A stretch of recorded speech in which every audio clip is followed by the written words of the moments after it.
महायोग पीठे तटे भीमरथ्याम् वरं पुंडरीकाय धातु मुनीन्द्रैः समागत्य तिष्ठन्तमानन्दकन्दम्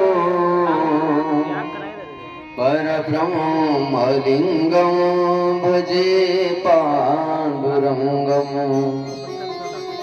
अलङ्कापुरी रम्य सिंहासनस्थं पदाम्भोज तेजस्फुरति प्रदेशो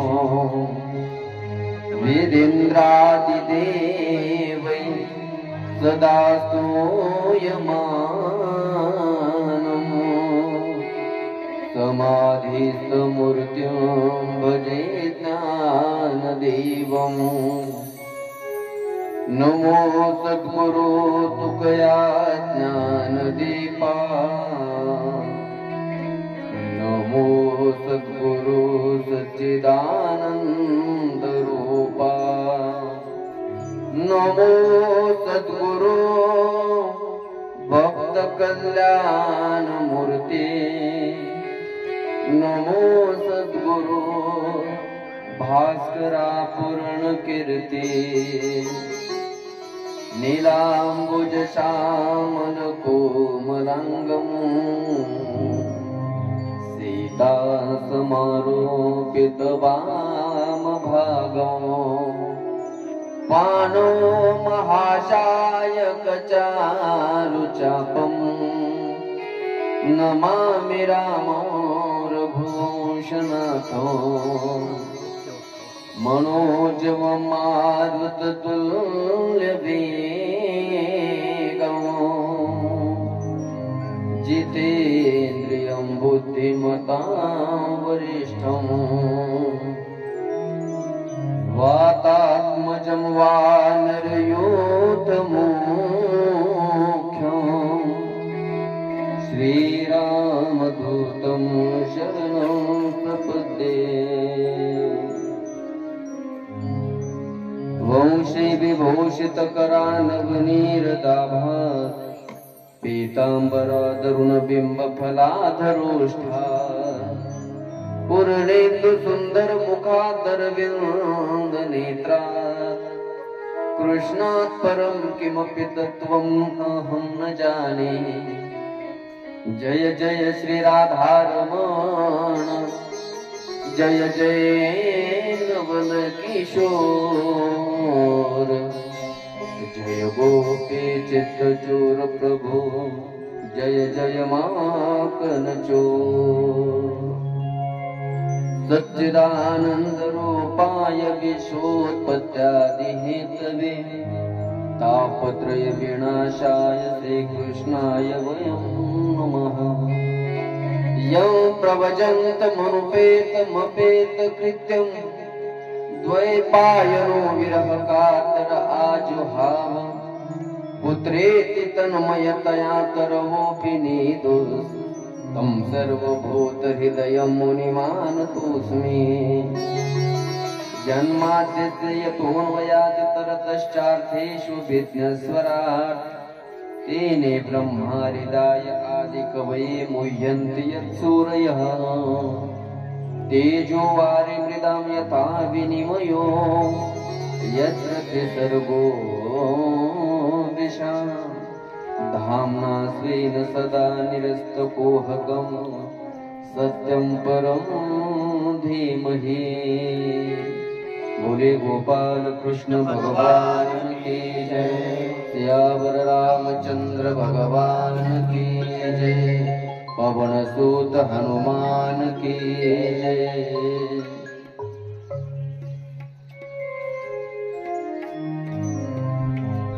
परम मंगलमय परात्पर अखिलेश्वर अकारण करुणा वरुणालय तडोदित विनंदित पितंबरधारी भक्त वंचित कल्पतरू श्री कृष्ण कन्हैयाची वाङ्मयी प्रतिमूर्ती महापूजा श्रीमद भागवत महापुराण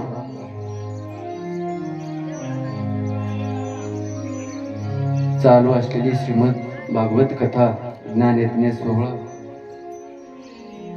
आणि उत्सवातील आजचं हे 7व्या दिवसाचं सकाळचं वाक्पुष्प रामप्रभूंच्या जन्मानिमित्त या मूर्ती प्राण प्रतिष्ठेनिमित्त अविरतपणाने चालू असलेला हा अखंड हरिनाम सप्ताह प्रभूंच्या ऋणातून कुठंतरी आपल्या सामान्य जीवाची कुठंतरी उतराई व्हावी या उद्देशाने खऱ्या अर्थानं चालू असलेली ही कथा आणि आजचं हे 7वं कथारूपी वाक्पुष्प समर्पित करण्यासाठी या ठिकाणी सर्व श्रोतेजन या ठिकाणी उपस्थित राहिल्या सर्वांना या व्यासमंचावरून सादर प्रणाम.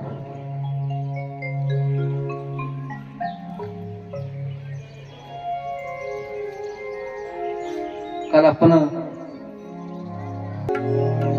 देखे बिन कान्हा जब मन नाही माना, देखे बिन कान्हा जब मन नाही माना, इन आँखों से हमने ब्रह्म पहचाना है. कृष्ण पद कमलों में मन को लगाना है, कृष्ण पद कमलों में मन को लगाना है, इन गोपियों को ताना है, बुलाना तो बहाना है. या गोपींना येऊन आलेले गाभाने म्हणतात हे फक्त बहाणा आहे, नाहीतर यांचा अंतःकरणात तर हेतू एकच आहे. काय? कृष्ण पद कमलों में मन को लगाना है. कृष्ण पद कमलों भगवंताच्या चरणाशी मनाला जोडणं एवढाच हेतू आहे, फक्त बाकीचे सगळे बहाणे आहेत. जसं यशोदेच्या समोर गाभाने घेऊन आले, सकाळची वेळ आहे, सुखदेवजी म्हणतायत राजा परीक्षित यशोदा माता भगवंताची पूजा करते आणि पूजा करत असताना तेवढ्यात खिडकीतून पाहिलं तर सगळ्या नवीन नवीन गोपी त्या ठिकाणी आलेल्या आहेत. यशोदा माता म्हणते आज जन्मदिवस नाही, आज कृष्णानं करवट बदललेला दिवस नाही, आज कन्हैयाचा नामकरण संस्कार नाही आणि एकही काहीच उत्सव नसताना सगळ्या नवीन नवीन गोपी कसं काय आल्या? कारण गोकुळाचा नियम आहे, मी सांगितलं होतं. काय? कमीत कमी एखाद्या नवीन गोपी किंवा एखाद्या नवीन जर एखादी सून जर गोकुळात आली तर ती कमीत कमी 2 ते 2.5 वर्ष घराच्या बाहेर निघत नव्हती. पण यशोदा विचार करते त्या नवीन आलेल्या गोपी सगळं काय घराच्या बाहेर कसं काय आज, आणि माझ्या दारात कसं काय? आज सण नाही. म्हणून खिडकीतून पाहिल्याबरोबर यशोदा बाहेर आली आणि म्हणते अगं तुम्ही कसं काय असं अचानक येणं केलं? गवळणी म्हणतायत यशोदा एक सांगा, यशोदामाई एक सांगा, कृष्ण कुठे आहे? कृष्ण कुठे म्हटल्यानंतर ती म्हणले बाबा बाई आत्ताच कृष्ण झोपलाय, आत्ताच कृष्ण झोपलाय असं म्हटल्यावर कन्हैया म्हटले जर गवळणी माझं दर्शन घेण्यासाठी आले, मी जर झोपलो तर चालणार नाही. सुखदेवजी म्हणतायत राजा परीक्षितला तसं कन्हैयानं पाळण्यातून उडी मारली आणि खाली आली. पण खाली येताना माझ्या कन्हैयाचा स्वभाव असा होता, रात्रीच्या यशोदा माताचा सुंदर झोपवताना सुद्धा शृंगार करायचे त्याला आई म्हणतात बरं का. एवढा सुंदर शृंगार करायचे त्याला, असं डोळ्यात घातलेलं काजळ सकाळी हे 2.5-3 वर्षाचा कृष्ण ज्यावेळेस उठला त्यावेळेस उठल्या कृष्ण लहान बाळाची सवय असते, पहिले त्यानं डोळे चोळायचे. आता डोळे चोळल्यानंतर सगळं डोळ्यातलं काजळ अर्ध्या गालावर आलेलं, अर्ध वर गेलेलं. सुखदेवजी म्हणतात राजा परीक्षित कन्हैयाचं दर्शन तर करून पहा, काय सुंदर स्वरूप दिसतंय. एकतर पहिला सावळा त्याच्यात अर्धे गाल काजळानं भरले.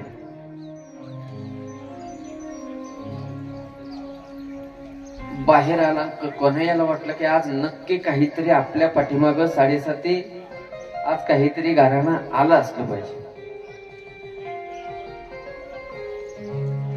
घाबरत घाबरत यशोदा मातेजवळ आला आणि आपल्या आईच्या पदराला धरून कन्हैया उभा राहिला. सुखदेवजी म्हणतात, राजा परीक्षित, विश्व ज्याच्या ताब्यात आहे त्याच्या सत्तेने सर्व विश्व चालते, पण तो परमात्मा आज गवळणीला घाबरतोय आणि यशोदेच्या पदराला धरून उभा आहे. आणि गवळण म्हणते, गवळणीला विचारते, काय केलं माझ्या कन्हैयानं काय केलं म्हटल्याबरोबर ती एक पहिली गवळण म्हणते, अगं काय केलं, एवढी मस्ती करतो तुला काय सांगावं. अगं काल माझ्या घरी आला आणि माझ्या गाईची वासरं सोडली. वत्साळमुंच क्वचित समुद्रे क्रोध संजात हासः स्थेयं स्वाद्वत्यथ दधिभयं कल्पिते स्थेययोगे. काल आला माझ्या घरी आणि माझ्या गाईची वासरं सोडली. यशोदा म्हणले, मग तुझ्या गाईची वासरं सोडली मग काय माझ्या घरचं काम थोडंच केलंय. अगं वासरं सोडणं तुझंच काम आहे, तुझं तर काम केलं त्याने, माझ्या कन्हैयाचं घराणे घेऊन आले. अगं यशोदा माते, सोडली त्याने वासरं सोडली, पण अवेळी सोडली. काय असतं, काही गोष्टी करायच्या असतात पण त्या अयोग्य वेळी करायच्या नसतात. परमार्थ करायचा असेल तर परमार्थ म्हातारपणात काय कामाचा परमार्थ. माळ घालायची असेल तर दात पडल्यानंतर घालण्यात काय अर्थ, म्हणजे दात पडल्यावर घालू नये असा माझा म्हणण्याचा हेतू नाही.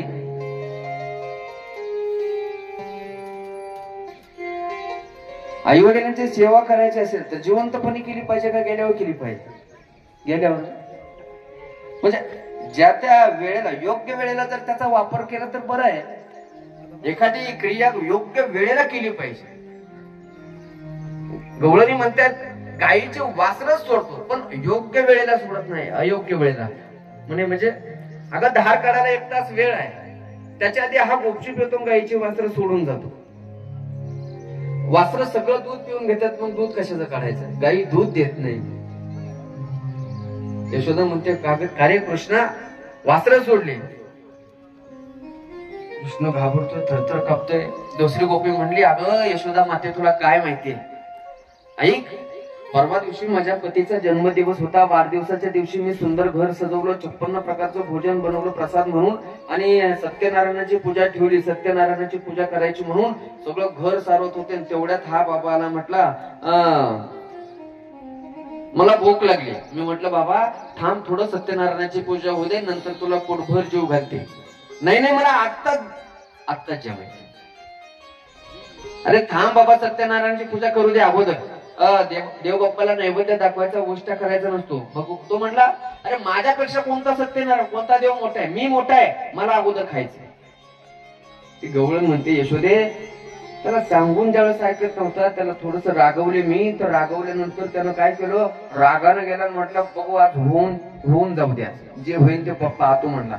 म्हणजे मी सारवण्याच्या नादात गेले, तो बाहेर गेला कुठून तरी 2 असे खरजुले कुत्रे आणले रस्त्यानं फिरणारे, आणि 2 कुत्र्याची पिल्ल सत्यनारायणच्या पूजेवर मांडले. आणि मला म्हणतोय, मावशी आता दर्शन घेत, आता जा सत्यनारायणचं दर्शनाला. जाऊन पाहिलं तर सत्यनारायण बाजूला कुत्र्याचे पिल्ल ठेवले. असा उधम करतो. यशोदा म्हणते, मग तुम्ही थोडस त्याला बोलत जा, रागवत जा. एक तिसरी आली, तिसरी सांगितलं, अगं माझ्या घरी येतो आणि लोणी चोरतो. यशोदा म्हणते, ऐकत राहिले मग किती गाराने सांगत राहणार का, आणि उद्याच्या काल्याचं कीर्तन नाही का तुमचं, उद्या सांगा की, आज कशाला सांगता सगळे गाराने. अगं काल आला माझ्या घरी, लोणी घेऊन जातो. यशोदा म्हणली, वय किती आहे त्याचं, 2.5-3 वर्षाचं, 3.5 वर्षाचं पोरगा आहे. बरोबर, 3.5 वर्षाचं पोरगा असून किती खाऊन किती खाणार. खाल्लं तर बरं लोणी खायचंय, ते काय दुसरं खायचंय का. जास्तीत जास्त 50 ग्रॅम खाईल, 100 ग्रॅम खाईल. बरं, अर्धा छटाक लोण्यासाठी जर तुम्ही गाराणे घेऊन येत असाल तर ही योग्य आहे. अरे 50 मळकी घेऊन जा माझ्या घरून, 50 जरी लोणी घेऊन जा. पण 50 ग्रॅम लोण्यासाठी गाराणे घेऊन येतात. ते म्हणते, हा एकटा येत नाही. म्हणजे मग याच्या बरोबर गोपाळ असतात. अगं गोपाळ जरी असले, गोपाळ काय दुसऱ्याचे आहेत का, तुमची तर मुलं आहेत. खाल्लं म्हणून काय बिघडलं. अगं नुसते गोपाळ नसतात, मग याच्यासोबत माकडं सुद्धा आणतो. मरकाळ भोक्ष विभजते जन्मते भांडव भीनते द्रव्याला द्रव्याला भेट गृह कुपित यात्युपक्रोश तो का मरकान भोक्षान याच्याबरोबर माकड आहेत म्हणे. माकड का तर कन्हैयाला माहितीये राम अवतारामध्ये ज्यावेळेस जानकीचं हरण केलं त्यावेळेस सर्वात जास्त मदत कोणी केली? माकडाने केली. म्हणून या पाठीमागच्या जन्मात सर्वांनी रामप्रभूंची सेवा केली. फळं आणून द्यायची, कंदमुळं आणून द्यायची, सगळी व्यवस्था करायची, जशी वाटेल तशी सेवा करायची. रामप्रभू म्हणे या अवतारामध्ये तुम्ही माझी सेवा करता, पण पुढच्या अवतारामध्ये मी तुमची सेवा करणार आणि तुम्हाला वाटेल तेवढं खाऊ घालणार.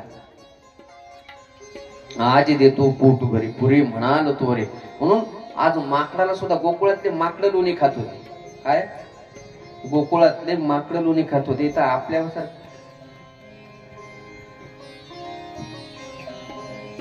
म्हणे एकटा खात नाही, माकडाला फेकून देतो, माकडाला खाऊ घालतो. यशोदेला राग आला. यशोदा म्हणजे कृष्णा असं करतात का रे बाबा? कृष्ण म्हणला आई हे खोटं सांगतात, तुला माझ्यावर विश्वास नाही का? अगं माझं वय किती, मी करील कशा खोड्या, मी यांच्या घरी चोऱ्या करील कशा? कृष्ण म्हणला आता असं नाही, आता एकट्याने जमणार नाही, आता सगळे बाकीचे त्याने असं त्याचं मंडळच तयार उभं केलेलं होतं. तुकोबराय त्याचं वर्णन करतायत. पहिली बाई आली धावोनी, यानगी बाई काय केली करणी, पतीची दाढी माझी वेणी, तुम्हीची गाठ मारुनी, गाठ बाई कोणाशी सुटेना, यशोदे बाळ तुझा ताना, कुठवरी तो सोदिंगाना, यशोदे बाळ तुझा ताना, कुठवरी तो सोदिंगाना, यशोदे बाळ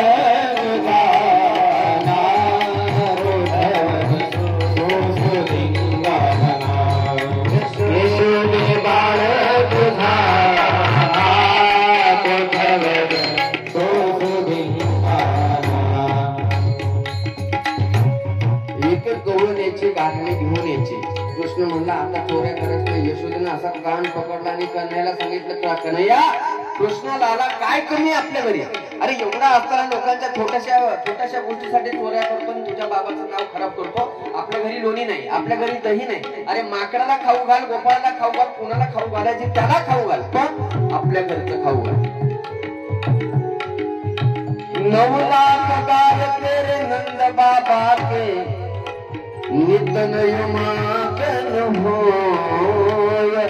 किती गाय आहे? 9 लाख गाय आहे. रोज नवीन लोणी निघतोय. ते नवीन लोणी तुझ्या जेवढ्या मुलांना मित्रांना माकडाला खाऊ घालायचं तेवढं खाऊ घाल, पण दुसऱ्याच्या घरी चोऱ्या करू नको. कृष्ण म्हणला आई मी चोऱ्याच करत नाही बा, आज सांगते परत जर कोण चोरी केली गारहाणं आलं तर अशी मारेल धमकी देते बा, मारत नाही यशोदा. आणि आई तिला म्हणायचं असतं जी पोराला नुसती धमकी देते मारत नाही, जी मारते ती आई नसते, आणि जी नुसती धमकी देते ती आई असते.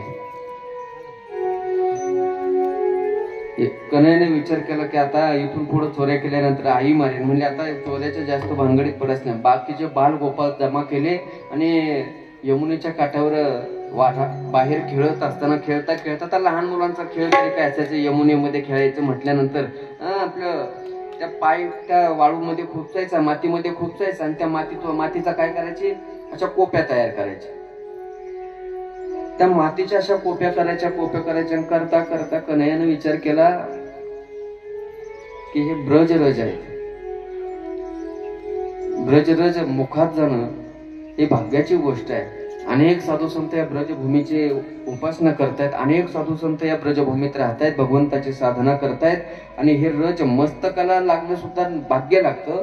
आणि या बरसाण्याचे ये ब्रजरज आपल्या मस्तकाला लागेल, नवे नवे आपल्याला याचं सेवन व्हायला पाहिजे म्हणून कन्हैयानं खेळता खेळता इकडं पाहिलं. पाहता पाहता विचार केला कोणीच पाहत नाही, तेवढ्यात असं एवढा मोठा एक मातीचा ढेकळ उचलला, आपण तिला तोंडात गप्पर टाकू. जसा तोंडात टाकला तसं एका गोपाळानं पहिलं गोपाळ म्हणला, दाऊ भैया इधर आओ. दाऊ भैया म्हणजे बलराम दादा, दादा इकडे या इकडे या. कन्हैया म्हटला, काय कशाला बोलवतोय? अरे माती खाली तुला लाज वाटत नाही? थांब मी दाऊ भैयाला सांगतो. दाऊ भैयाला बोलून घेतलं. दाऊ भैया यांनी माती खाली. कन्हैया म्हणला, भैया दादा नाही खाल्ली माती, दादा नाही खाल्ली माती. बलराम दादा मोठे आहेत, आता भीत थोडेच होते. बलराम दादाना हाताला धरलं, चाल म्हटलं येशोदेवा आईकडे चाल. आईकडे जाताना ओढत नेला आणि बाहेरून आवाज दिला, आई आई आई कृष्णानं माती खाल्ली, आई कन्हैयानं माती खाल्ली. कन्हैयानं माती खाल्ली म्हटल्या बरोबर अशी धावत आली आणि धावत आल्यानंतर कन्हैयाने विचारलं, का रे लाला, लाला तू माती खाल्ली? कृष्ण म्हणतो, आई अगं मी माती खाल्ली. आई ग आई नाही खाल्ली ग मी माती, आई ग आई नाही खाल्ली ग मी माती, आई ग आई नाही खाल्ली मी माती, आई ग आई नाही खाल्ली माती. राम दादा हो राम दादा,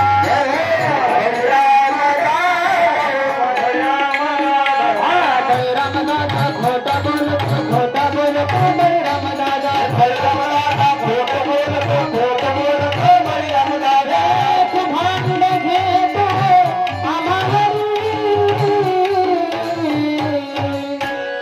आई ग आई नाही खाल्ली ग मी माती, आई ग आई नाही खाल्ली ग मी माती, आई ग आई नाही खाल्ली ग मी माती, आई ग आई नाही खाल्ली ग मी माती, आई ग आई नाही खाल्ली ग मी माती. आई बलराम दादा खोटं बोलतोय.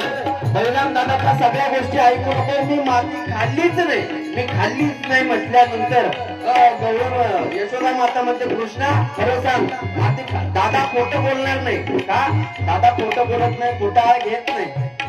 असं म्हटल्याबरोबर माझ्या छोट्याशा कन्हैयानं बलराम दादाकडे सांगितलं, म्हटलं दादा जर असे खोटं नाटक सांगायला लागले, माझ्या जर सांगायला लागले, गाराणी सांगायला लागले तर तुम्हाला सुद्धा पकडून दे. बलराम दादा म्हणले, काय सांगशील काय सांगशील, बोल बोल काय सांगशील? म्हणलं मी सांगत. बलराम दादा भांग खातोय. काय? बलराम दादाला भांग खाल्लं होतं. आता बलराम दादाने खाल्लाच नाही, पण बलराम दादाला माहितीये कृष्ण छोटा आहे. बरं छोट्या मुलांना जर एखादी गोष्ट मोठ्या माणसाला सांगितली तर मोठ्या माणसाला कधी खोटं वाटत नाही. काय सहज लोक म्हणतात तो लहान आहे म्हणून खरं बोलतो, त्याला काय करते ते खरं बोलून गेलं. पण ते खरं नाही बोललं तरी लोकांना असं वाटतं खरं बोलले. बलराम दादा म्हणतात, दादा दाऊ भैया मी बी सांगेल आईला की तुम्ही भांग खाल्ला होता. बलराम दादा म्हणले, आई खरं सांगू का, आई खरं सांगू का? असं पोरं म्हणत होते त्यांनी माती खाल्ली. दादा तू पाहिलं नाही, मी पाहिलं नाही, पोरं म्हणत होते म्हणून मी म्हटलं की माती खातो. कृष्ण म्हणतो, बघितलाही मी म्हणत होतो ना मी माती खाल्ली नाही. बलराम दादा खोटं बोलतोय. बलराम दादा हे बलराम दादा, राम दादा हे बलराम दादा, हे बलराम दादा हे बलराम दादा, राम दादा हे बलराम दादा. बलराम दादा खोटं बोलतो बलराम दादा, खोटं बोलतो बलराम दादा. बाकी खेळतो माझ्या वडी, आई ग आई नाही कालवी माती, आई ग आई नाही कालवी माती, आई ग आई नाही कालवी माती, आई ग आई नाही खाली ग माती, आई ग आई नाही खाली ग माती, आई ग आई नाही खाली ग माती. आई म्हटले, ज्या अर्थी बलराम दादा अगोदर म्हटलं माती खाली नंतर पलटला, त्या अर्थी नक्की काहीतरी दोघांमध्ये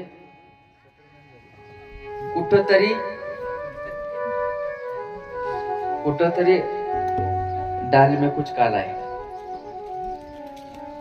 असं म्हटल्याबरोबर यशोदा कान पकडला. कन्हैया बा दुसरा एक गोपाळ होता. तो म्हटला, आई कृष्ण तर खोटारडाच आहे, तो कधी खरं बोलतच नाही. बलराम दादा मोठे आहेत, ते खरं बोलतात, पण काय कोणाच ठाऊक. पण मी माझ्या डोळ्यानं पाहिले, यांनी माती खाल्ली होती. काय? यांनी माती खाल्ली होती. यशोदा म्हणली, मग यानं जर माती खाल्ली होती, यानं कितीही जरी खाऊन टाकली असते तर कुठंतरी तोंडात थोडीफार माती राहिली असेल ना. कृष्णा आ कर. जसं आ करायला लावलं, तोंड उघडलं, तसं यशोदेला कृष्ण म्हणला, तर हिला चमत्कार दाखवल्याशिवाय उपयोग होणार नाही. का? चमत्काराशिवाय ती माणसं नमस्कार करत नाही.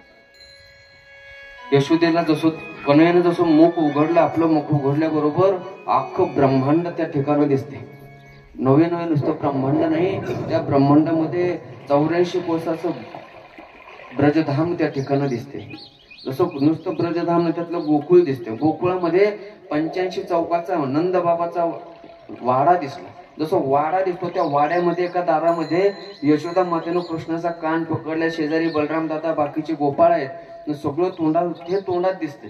जसं कृष्णाचा कान पकडलेला पहिला यशोदा म्हणते, स्वप्न आहे का खरं आहे? काय स्वप्न आहे का खरं आहे? पुन्हा हाताला चिमटा घेऊन पाहिलं, नाही म्हटलं हे तर स्वप्न नाही, मी तर जागी आहे. आणि हात पाहिलं तर सगळं दिसायचं. पुन्हा म्हणले, कृष्णा हा नक्की कोणीतरी साक्षात परमात्मा भगवंताचा अवतार किंवा भगवंतच असला पाहिजे असा मनात विचार केल्याबरोबर कन्हैया म्हणता येत नाही, आता जर सगळंच कळालं मग तर उद्या देवाऱ्यात आहे. त्यापेक्षा त्याने सगळी मायावी सृष्टी बाजूला केली आणि पुन्हा कृष्ण, यशोदा, दाऊ भैया, गोपाळ सगळे डोळ्यासमोर दिसले. यशोदा म्हणते, लाला लाला तुझ्या तोंडात मी काहीतरी पाहिलं रे आता ना. अगाई तू झोपेत असशील, स्वप्न पाहिलं असेल. अरे स्वप्न म्हणावं तर मग अगाई स्वप्न पाहिलं असेल. कधी कधी आता काय होतंय, माणसं दिवसा पण स्वप्न पडतात, बसल्या बसल्या माणसाला कधी कधी स्वप्न पडतात. तसं यशोदा म्हणली, स्वप्नच असेल का रे? हा स्वप्न आहे गाई, मी तुझ्या समोर आहे. विचार बलराम दादाला विचार, मी तुझ्या जवळ आहे. गोपाळांना विचार. अगं काय, कधी म्हणते माती खाली, कधी तोंडात पाहते, कधी म्हणते ब्रह्मांड पाहिलं, कधी म्हणते गोकुळ पाहिलं, कृष्ण पाहिला. तोंडात एवढे कसे काय बसतील? यशोदा माता कन्हैयाला जवळ घेते, एवढं प्रेम करते. शुभदेवजी म्हणतायत, राजा परीक्षित एवढं प्रेम करते, एवढं प्रेम करते. किती प्रेम करते?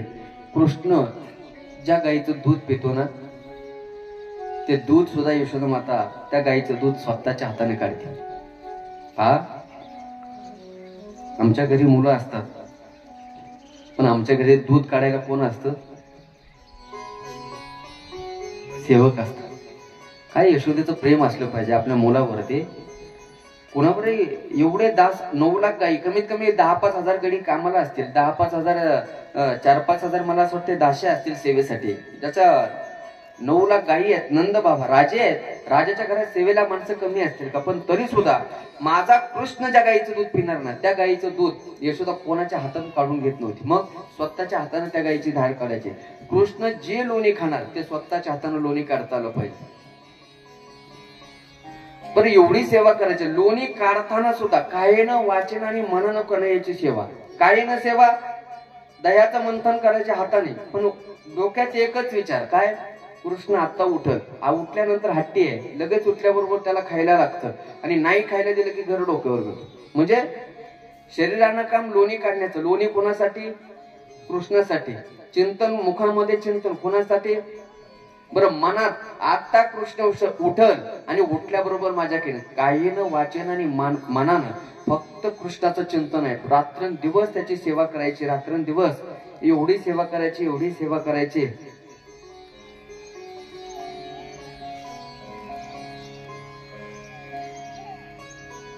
आणि असंच एक दिवस लोणी काढता काढता तेवढ्यात माझा कन्हैया उठल्याबरोबर, लहान लेकराला उठल्यानंतर त्याला दुसरं कोण नाही, त्याला कोण लागतं? पहिल्यांदा आई लागते. मैया मैया मैया मैया करू थेट त्याला माहित होतं आई कुठं असते. सकाळ सकाळ लोणी काढत असते आई. मग आई त्या घरात असेल म्हणून कृष्ण काय केलं, त्या लोणी जिथं आई लोणी काढते त्या आईच्या जवळ जाऊन उभा राहिला आणि आईचा हात पकडला. आई, भूक लागली. भूक लागली म्हटल्यानंतर यशोदा माता म्हटले की लाला लाला थोडस थांब, अजून लोणी निघालं नाही, थोड्या वेळात लोणी काढते आणि मग तुला खायला देते. नाही मला आत्ता पाहिजे. काय आत्ता पाहिजे? आता याला भूक भूक तर काही नाही, पण उगाच लहान पोरांचं कसं असतं, हट्ट असलं की बाल हट्ट आहे, तिथं कुणाचं चालत नाही. मला आत्ता खायचे. मग एक काम कर, तू अजून तोंड धु, हात वगैरे धु, स्वच्छ कर आणि रात्रीचं लोणी मी माठात ठेवलंय, त्या डेऱ्यात ठेवलंय, त्या डेऱ्यातलं रात्रीचं लोणी घे, थोडीशी साखर टाक आणि ते लोणी खा. नाही मला ताजच खायचं. यशोदा म्हणली हे भगवान, एवढा त्रास देतो, एवढं घर डोक्यावर घेतो, लाला खाणार तर एवढंच नाही रे तू, पण एवढा त्रास का देतोस बाबा? नाही मला भूक लागली. आता लहान आहे कृष्ण समजवायचं आणि आईला ती आयडिया असते आपल्या मुलाला कसं नादवायचं. म्हणून म्हणले कृष्ण एक काम कर, थोडस थांब. नाही मला मी थांबणार नाही, मला भूक लागली, आत्ताच्या आत्ता खायचं. आत्ताच्या आत्ता खायचं म्हटल्यानंतर यशोदा म्हणले एक काम कर. यशोदेनं उचलला आणि त्याला मांडीवर घेतला. लाला कन्हैया तुला एक गोष्ट दाखवू. म्हणले काय दाखवते? म्हणले वर पा, वर वर वर जसं पाहिलं. म्हणले काय? तो चांदो मामा दिसतो, तो चांदो मामा, तो चेंडू चेंडू दिसतो का? तो चेंडू आहे, तुला मी खेळायला दे. कन्हैयानं आता खायचं सोडलं, लोणी सोडलं, डायरेक्ट आता फक्त आईला एकच म्हणला, मला चांदो मामा पाहिजे, मला तो चेंडू पाहिजे, मला चेंडू खेळायचा आहे, मला तो चेंडू आणून दे. यशोदा म्हणले आता लोण्यापासून कसा तरी बाजूला केला, आता हे कसं आणून द्यायचं? यशोदा पण हट्ट एवढा होता, कन्हैयाला एक शब्दानं सुद्धा दुखावत नव्हती. तिला आई म्हणतायत. उठली तशीच, एका परातीमध्ये पाणी भरलं, पाणी भरून समोर ठेवलं. आता परातभर पाणी ठेवल्यानंतर वरचा चंद्र कुठं आला? खाली आला. कृष्णाला वाटलं आईनं मला काही खेळायला दिला, आता तो चेंडू खेळायला दिला. मांडीवरून उठला आणि त्या जवळ गेला, त्या पराती जवळ. तो चेंडू पकडण्यासाठी त्यानं जे हात मारला तसं पाणी उडालं. पाणी उडाल्यानंतर चंद्र. म्हणलं आई खोटं बोलतेस, मला म्हणे चंद्र देते, चेंडू देते खेळायला म्हणते आणि मला पाणी माझ्या समोर पाणी ठेवलं. खोटं बोलते, मला चंद्रच पाहिजे. आता जमणार नाही. आता लोणी सोडलं, आता चंद्राच्या पाठीमागलं. यशोदा म्हणते आता काय करावं बाबाला? कृष्ण थांब, थोडं लोणी काढून देते. लोणी नाही, चंद्र पाहिजे. चंद खिलना दे दो मैया, चंद खिलना दे दो. आता चंद्र खिलना, चंद्र मला खेळायला पाहिजे असं म्हटल्याबरोबर त्या ठिकाणी यशोदा म्हणले, राग आला यशोदाला. यशोदा म्हणले जा, लोणी देणार नाही, चंद्रही देणार नाही. एवढा हट्ट करायचा असतो का?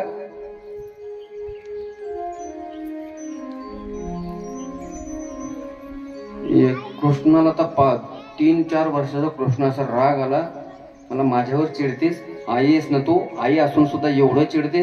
मग आजपासून एक आई, माझी पण एक गोष्ट आहे, तू जर माझ्यावर चिडते, मला जर लोणी देत नसेल, मला जर चंद्र देत नसेल, तर आजपासून तुला माझी कन्हैया, छोट्याशा कन्हैया, आता लहान मुलाची धमकी काय असते पहा. पहिली धमकी दिली, सुरभी को पय पान न करी हो, बेनिसीरन गुते हो, सुरभी को पय पान न करी हो, बेनिसीरन गुते हो.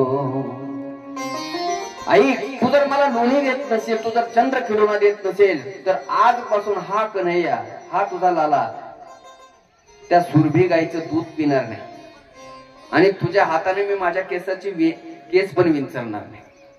आता लहान पोराची धमकी आहे आणि धमकी देतोय कोणाला? देऊन देऊन आईला धमकी देतोय. आई म्हणली कसं दूध पिणार नाही तू? नको पिऊ. केस विंचरणार नाही का? नको विंचरू. अरे तू एकटाच थोडा आहे, मला बलराम दादा आहे ना, बलराम दादाला मी माझ्या हातानं बलराम दादाला दूध पाजेल, दाऊ भाईला दूध पाजेल, त्याच्या केसाचे मी केस विंचरेल, त्याच्या केसात सुंदर असं त्याला फूल लावेल, त्याच्या केसात नुसतं फूल नाही लावणार, त्याच्या केसामध्ये मी मोराचा मुकुट घालेल. कन्हैयानं विचार केला, पहिली धमकी फेल गेली. तिला मी चांगलं सांगतो गाईचं दूध पिणार नाही, रोज तिच्या हातानं दूध पाजते, आज दूध पित नाही म्हटलं तर म्हणते दाऊ भाईला पाजेल. केस विंचरत नव्हतो, रोज याच्या हाताने विंचरत होता, आज मध्ये दाऊ भाईचं विंचरते केस. पहिली धमकी फेल गेली. म्हणले मैया एवढंच नाही, मी दुसरी गोष्ट सांगतो तुला. तुझ्या हाताने दूध तर पिणार नाही, केस तर विंचरणार नाही, पण अजूनही जर तुम्हाला चंद्र खिलौना देत नसेल तर आज मी लगेच काय करेल, पंचामध्ये जाईल. काय करेल? आणि एक गोष्ट लक्षात ठेव, दुसरी महत्वाची, तू जर मला चंद्र खिलौना देत नसेल, चांदू मामा जर खेळायला देत नसेल, तर आजपासून मी तुझा मुलगा नाही आणि तू माझी आई नाही. काय 4 वर्षाचं पोरगं अशी धमकी देते. यशोदेला त्याची धमकी आवडायची आणि रागानं जरी बोलला ना, एवढं गोड बोलायचं, यशोदेला कौतुक वाटायचं. यशोदा म्हणली असं, अरे जा, नाही ना मी तुझी आई, तर तू आजपासून मला आई म्हणायचं रे. तू जर माझा मुलगा नाही ना, मी तुला लाला म्हणणार नाही, मी जवळ घेणार नाही, तुझ्या मांडीवर पण बसणार नाही, तुझ्या जवळ पण येणार नाही. मग कुठं जाशील? मग आई मी कुठं जाईन ते जाऊ दे, पण तू कोणाला मांडीवर घेशील? मी माझ्या जाऊ बहिणीला घेईल, बलराम दादाला मांडीवर घेईल, त्याच्याकडे पाहिजे. असं तुम्हाला दुसरी धमकी फेल गेली. तिसरी धमकी म्हणला आत्ता जातो आणि चौकात जाऊन उभा राहील आणि सगळ्या लोकांना सांगेल, सगळ्या पंचांच्या समोर सांगेल, मी फक्त नंद बाबाचा मुलगा आहे, मी यशोदेचा मुलगा नाही. यशोदेच्या डोळ्यातून पाणी आलं. यशोदा रडते आणि यशोदेने उचलून घेतला. लाला लाला असं का बोलतो रे बाबा? तू असं बोलतो म्हणूनच कौतुक वाटतं. अरे तुला माझीच एका दिवशी नजर लागेल, माझी दृष्ट लागेल, मग अरे तसं करायचं नसतं बाळा, तुला आत्ता लोणी देते. नाही मला लोणी नाही, मला चंद्र खिलौना पाहिजे. अरे चंद्र कुठे घ्यायची वस्तू असते का? नाही मला चंद्र. यशोदा म्हणजे आता याला दुसरीकडे कुठंतरी नादवा लागल. मांडीवर घेतला आणि सांगितले, पा लाला काय त्या चंद्राच्या पाठीमागे लागला? काय काय त्या चंद्राच्या पाठीमागे लागला? तुला माहितीये मी तुझ्यासाठी काय आणणार आहे? म्हणजे काय आणणार आहे? म्हणे तुला तुझं लग्न करून देणार आहे आणि मला सून घेऊन येणार आहे. आता पहा, लग्न करून देणार आणि सून घेऊन येणार म्हटल्याबरोबर कन्हैयानं लोणी खायचंही सोडून दिलं, चंद्रही सोडून दिला आणि लगेच मला नाही, मग मैया मला आत्ताच्या आत्ता काय करायचंय? लग्न करायचं. किती वर्षाचं पोरग आहे? 3.5-4 वर्षाचं पोरग, पण म्हणतंय काय?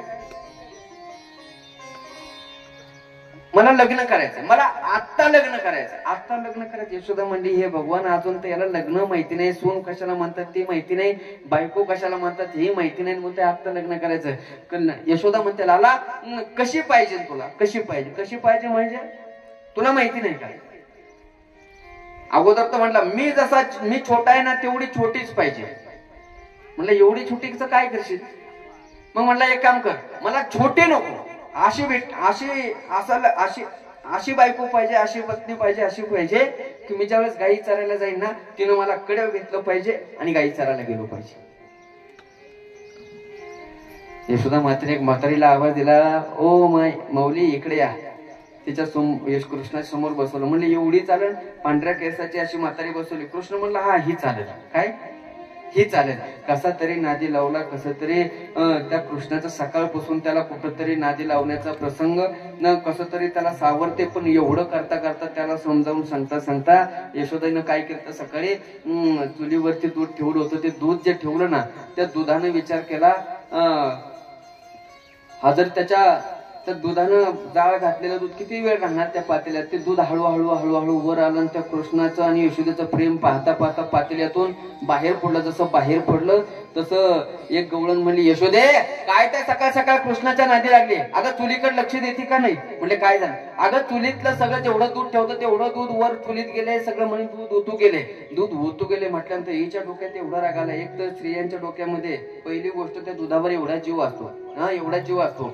दुधावर आणि साईवर किती जीव असतो सांगू का? आबा कधी जर जेवायला बसले, तुम्ही कधी जेवायला बसले आणि जर दूध वाढताना जर ते साई जर पुढे निघाली तर ते घरातली काय करते माहिती का? काय करते?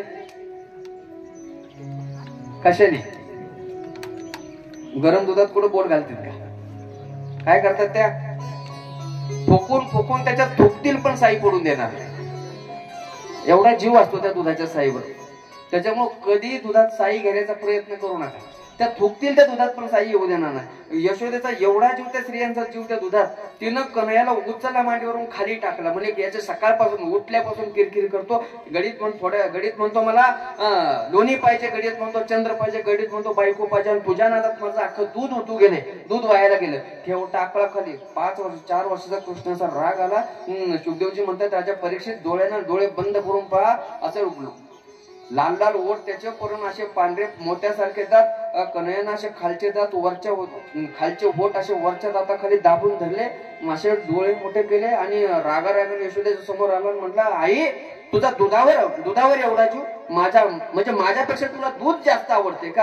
आला पाठीमाग जसा राग आलेला, अशा मोठ्या आवळ्या, जशा आवळ्या बाहेर गेला फिरता फिरता एक असं एवढं मोठं लाकूड पाहिलं, दांडकं पाहिलं, घरात आला आणि यशोदा माता ज्या दह्याचे उसळण करत होते तो डेरा एवढा होता, भागवतामध्ये वर्णन आहे 40 शेर म्हणजे 40 किलो त्याच्यात लोणी बसायचं. किती? यानं असं दांडकं घेतलं, जे डेऱ्यावर टाकला असाच डेरा फोडला. डेरा फोडल्यानंतर काही माकडांना खायला टाकला, काही असाच व्हायला गेला. आणि कृष्ण हुशार होता, तो लहान होता पण हुशार होता. लहान पोरं काय काय हुशार असतात. कृष्णाच्या लक्षात आलं डेरा फोडलाय. आता एकतर आई पहिली चिडल्या, आपण रागा चूक केली, पण आता ही चूक निस्तारायची असेल तर कृष्णाकडून शिकायचं. म्हटलं आता असं जमायचं नाही, आई आली तर मारेल. मग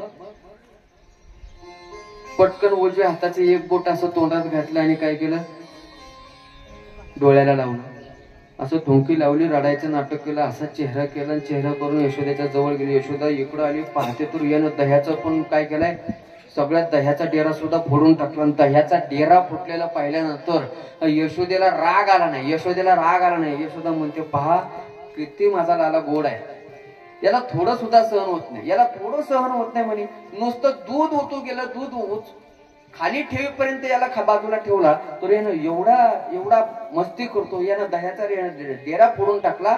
तो डेरा जो होता यशोदेच्या आजच सासूच्या काळातला डेरा होता. एवढा जुना डेरा त्यानं फोडला एवढा. पण यशोदेने विचार केला असं चालणार नाही. मग याचं जर असंच चालत राहिलं तर हा उद्या माझं सुद्धा ऐकणार नाही. म्हणून भीती दाखवण्यासाठी अशी चांदीची काठी घेतली आणि कृष्णाच्या पाठीमागं धावली. कृष्ण पुढं पळायचा, पाठीमागं गोपाळ पळतात, त्याच्या पाठीमागं माकड, त्याच्या पाठीमागं यशोदा माता. या अख्ख्या गोकुळामध्ये फिरली.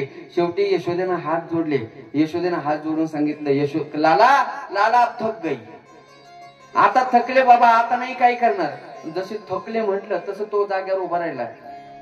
मारशील का मला? मारशील? नाही रे बाबा, आता मारणार नाही. अगोदर इकडे मारणार नाही मारणार. मग काय करशील? अरे बाबा, तुझी पूजा करते, तुझी आरती करते, तुला नैवेद्य दाखवते बाळा, तुला काय मारायला थोडीच असते मी. म्हणजे काठी खाली टाकून दे. यशोदेनं नाटक केलं, काठी बाजूला टाकली. कन्हैया जवळ आले. जसं जवळ आले तसं तिनं पटकन धरलं, कानाला धरलं. म्हणजे का रे, एवढा सकाळपासून त्रास देतो, एवढा वेळ पळते तुझ्या पाठीमागं, सकाळपासून मला फार शिनून टाकलं, दमून टाकलं, म्हणजे तुझ्या मागं किती वेळ पळायचा. चाल म्हणे घरी गेली. एक रेशमी दोरी अशी पाहिली. त्या रेशमी दोरीकडे पाहिलं, कुठं काटा तर नाही, कुठं काय टोचण्यासारखं तर नाही. कारण म्हणले आज तुला बांधूनच टाकते, सकाळपासून त्रास देतो, बांधून टाकते. कृष्ण म्हणलं बांधून टाक, काही अडचण नाही. उकळावर गेला, उकळाला बांधून टाकलं. यशोदा बाकीच्या कामाला लागले. हे लुटूक. आता सांगा, अख्खं जग वाहण्याची ताकद त्याच्यात आहे, त्याला काय उकळ ओढत नाही का? हा, सगळा प्रपंच तो ओढतोय का आपण ओढतोय? हे उगाच हा भ्रम आहे हो. कुत्रे गाडी खाली चालल्यानंतर कुत्र्याला उगाच वाटतं गाडी कोण ओढतोय. कुत्र्याला वाटतंय मी चाललोय खाली, मी गाडी ओढतोय म्हणून गाडी चालली. खरं सांगा, कुत्र्याचा आणि गाडीचा काही संबंध आहे का? तसंच आहे. तुम्हाला मला वाटतंय की हा प्रपंच कोण ओढतोय? आपण ओढतोय. पण प्रपंच ओढणारे आपण नाही, भगवंत प्रपंच ओढणारा तो आहे. आता ज्याला सगळं जगाचा प्रपंच ओढता येतोय त्याला काय एक उखळ ओढता येणार. उखळ ओढत चालला असं वर्णन आहे. नंद बाबाच्या दारामध्ये 2 वृक्ष आहेत. एकाचं नाव आहे यमलार्जुन आणि दुसरं आहे अशोकाचं. ते उखळ त्या 2 वृक्षामध्ये अडकलं. जसं अडकलं, कन्हैयानं ते पाठीमागं पाहिलेच नाही. जसं घोडा खेळल्यासारखं ते उखळ पाठीमागं 2ही वृक्ष धडामशीर खाली पडले. त्याच्यामधून एकातून यमलार्जुन, एकामधून अशोक, हे कुबेराचे 2 मुलं होते. दोघंही त्या ठिकाणी प्रगट झाले. कन्हैयाच्या समोर हात जोडले आणि हात जोडून कन्हैयाला सांगितलं, लाला तुम्ही आमचा उद्धार केला आणि उद्धार केल्यामुळे त्यांचं दर्शन घेतायत. भगवंत म्हणतात तुम्हाला काय पाहिजे? म्हणे काहीच नाही, आम्हाला शाप लागला होता, त्या नको, आम्ही कुबेराचे मुलं आहोत, पण आम्हाला शाप लागला. आम्हाला सांगितलं होतं ज्या दिवशी भगवंत अवतार घेतील त्यावेळेस भगवंताच्या स्पर्शाने तुमचा उद्धार होईल. म्हणून त्या ठिकाणी त्या यमरार्जुनाचा उद्धार केला. आणि आता नंद बाबाला समजलं की माझ्या दारात 2 राक्षस आहेत. नंद बाबा म्हणतात, अरे काय भानगड आहे? 6व्या दिवशी पुतना आले. एक राक्षस गोकुळात येतो. मग गोकुळात तर एक राक्षस हा कंस निवडून पाठवतोय, त्यापेक्षा गोकुळात नाही राहिलेलं कोणतं चांगलं वाईट आहे. या गोकुळातच राहायचं नाही. त्याने अशी पंचायत भरवली. पंचायतीमध्ये सांगितलं, बाबा हे पा, माझ्या कृष्णाला जन्म झाल्यापासून त्याला एक एक संकट त्याच्या जीवनात येते. आणि मला असं वाटते, जर माझ्या कन्हैयाच्या जीवनात जर संकट असेल, गोकुळात राहून जर कन्हैयाच्या जीवनात संकट असेल, तर मला या गोकुळात राहण्यामध्ये अर्थ नाही. मी हे गोकुळ सोडून चाललोय. सगळे गोकुळवासी म्हणले, बाबा जर गोकुळातून तुम्ही निघून चालले, कृष्ण निघून चालला, तर आम्हाला काय करायचं या गोकुळाचं? म्हणजे आम्ही पण राहणार नाही. म्हटले मग कुठं जायचंय? त्या ठिकाणी नंद बाबाचे बंधू आहेत. त्या नंद बाबाच्या बंधूने सांगितलं की आता एक ठिकाण असं आहे की त्या ठिकाणी आपल्याला राहण्यासाठी जागा व्यवस्थित आहे आणि अजून ते कंसाला माहिती नाही. म्हटलं कोणतं ठिकाण आहे? म्हणजे ज्या ठिकाणी तुळशीचं काय आहे, वन आहे. ज्या ठिकाणी तुळशीला वृंदा म्हणतात, तुळशीला वृंदा म्हणतायत. आणि ज्या ठिकाणी त्या वृंदेचं वन आहे, म्हणजे तुळशीचं वन आहे, त्याचं नाव आहे वृंदावन. म्हणजे वृंदावनाला जायचंय. आली रे मोहे लागे वृंदावन को, आली रे मोहे लागे वृंदावन को, मोरे लागे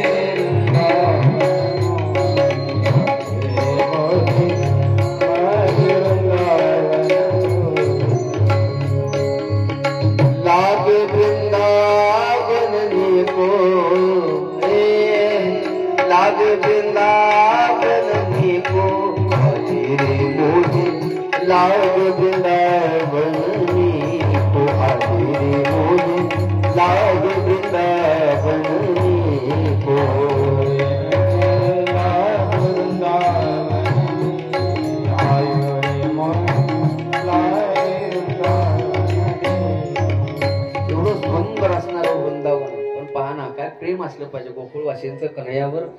कन्हैयानं गोकुळ सोडायचं म्हणलं की सगळ्या गोकुळातील लोक आपल्या घराचा त्याग करतायत, आपल्या जमिनीचा त्याग करतायत, आपण साठवलेल्या धनाचा त्याग करायचा, सगळ्या गोष्टींचा त्याग करायचा. खरं सांगा बरं, आपण 13 वर्ष झालं कथा ऐकतो. कधीतरी देव म्हटलं की चला आळंदीला किंवा चला पंढरपूरच्या वारीला, या पंढरपूरला, एवढ्याचा त्याग होईल काय मला?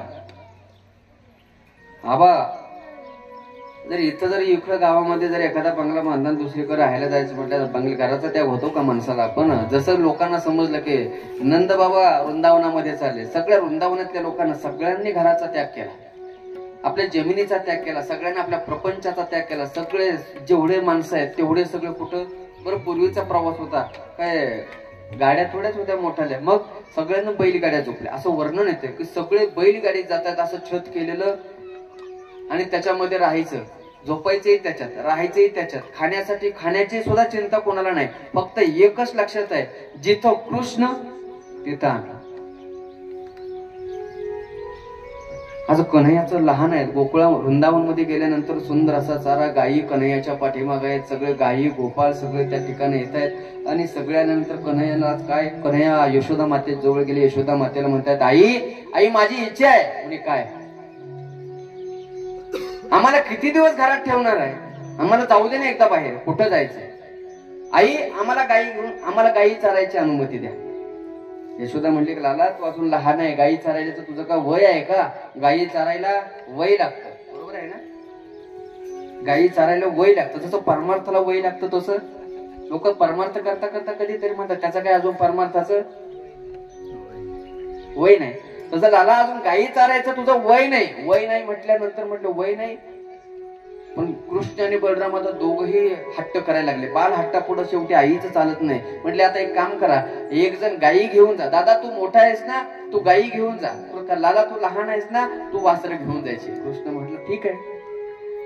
बलराम दादाकडे गायी आहेत, कृष्णाकडे वासरं आहेत. आणि आता सगळे गायी चारायला जाणार. यशोदेनं रात्रभर त्याची तयारी केली. कृष्ण माझा सकाळी जाणार, उद्या केली उन्हामध्ये फिरेल आणि त्याला त्रास होईल, त्याच्यासाठी डबा, त्याच्यासाठी भोजन बनवून द्यावं लागेल. कारण पहिल्यांदा गायी चारायला जाणार, सकाळी उठल्याबरोबर गायीची पूजा करायची, गायी त्याच्या हातून गायीची पूजा करायची, नंतर त्याच्याकडे गायी चारायला जाताना सुद्धा कृष्णाने एखादं नवीन काम करायचं म्हटलं की यशोदेला आनंद व्हायचा. गायी चारायला जायचं, पण त्या गायीला अगोदर धुवायचं, त्या गायीची पूजा करायची आणि नंतर ती वासरं सोडून द्यायची.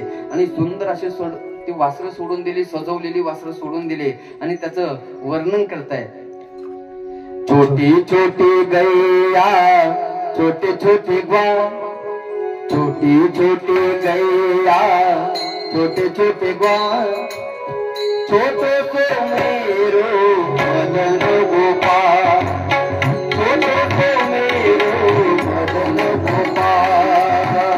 छोटे गैया छोटे छोटे ग्वाल, छोटे छोटे गैया छोटे छोटे ग्वाल, छोटा सा अन्ना सा मदन गोपाल। जय हो। छोटे गैया छोटे छोटे ग्वाल, छोटे छोटे गैया छोटे छोटे ग्वाल, छोटे सा छोटे सा छोटे सा मेरो मदन गोपाल, छोटे सा मेरो मदन गोपाल।